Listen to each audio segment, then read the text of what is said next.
پھر اسی طرح نبی صلی اللہ علیہ وسلم دن میں 100 بار استغفار کیا کرتے تھے. تو اس لیے ہم سب کو بھی کثرت سے استغفار کرنی چاہیے.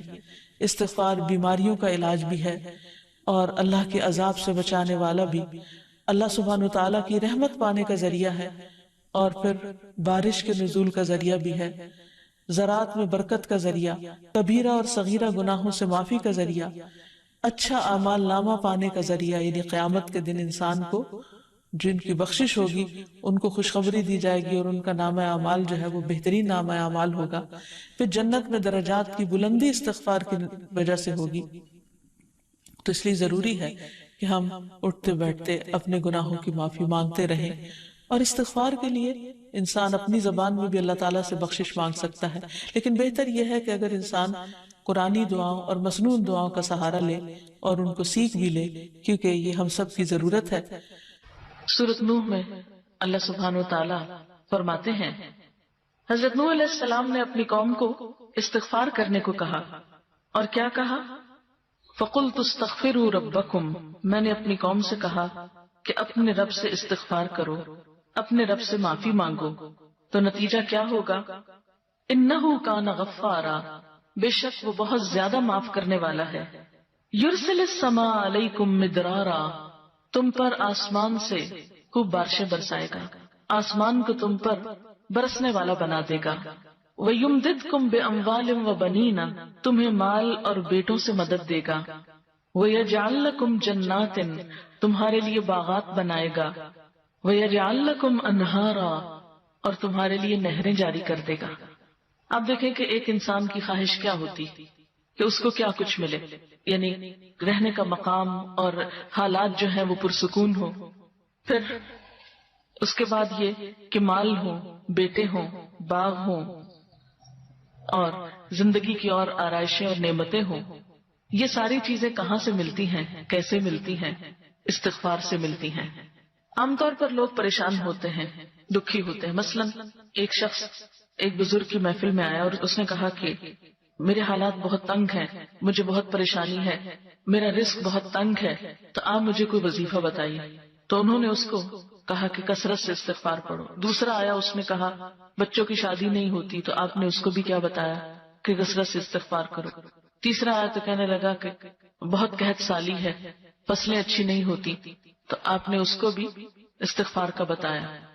تو کسی نے ان سے پوچھا کہ بھائی 3 لوگ آپ سے 3 ڈفرنٹ مسئلے لے کر آئے ہیں، اپنی پریشانیاں لے کر آئے ہیں، آپ نے تینوں کو ایک ہی چیز بتائی ہے. تو اس پر انہوں نے یہی سورۃ نوح کی آیت پڑھ کر سنائی کہ دیکھو یہ قرآن میں اللہ کا وعدہ ہے اور اللہ کا وعدہ سچا ہے. اللہ تعالیٰ کی بات سے بڑھ کر سچی بات کس کی ہو سکتی ہے؟ ہمارے پڑھنے میں کمی کوتاہی ہو سکتی ہے، لیکن اللہ کی بات میں کوئی شک نہیں.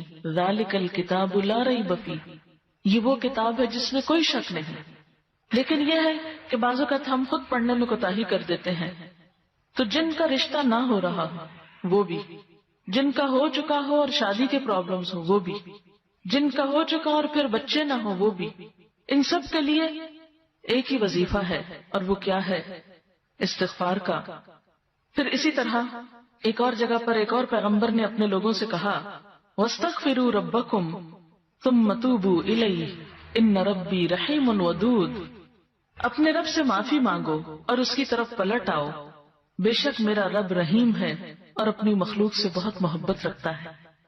یعنی جب کسی بندے پر کوئی تکلیف آتی ہے تو ایسا نہیں کہ اللہ تعالیٰ اس پر خوش ہوتے ہیں اور جان بوجھ کے ستانا چاہتے ہیں بندوں کو. اللہ تو بندوں کے حق میں بہت مہربان ہے. پھر سوال یہ پیدا ہوتا ہے کہ تکلیف آتی کیوں؟ اگر وہ ہم سے محبت کرتا ہے اور وہ بہت مہربان ہے.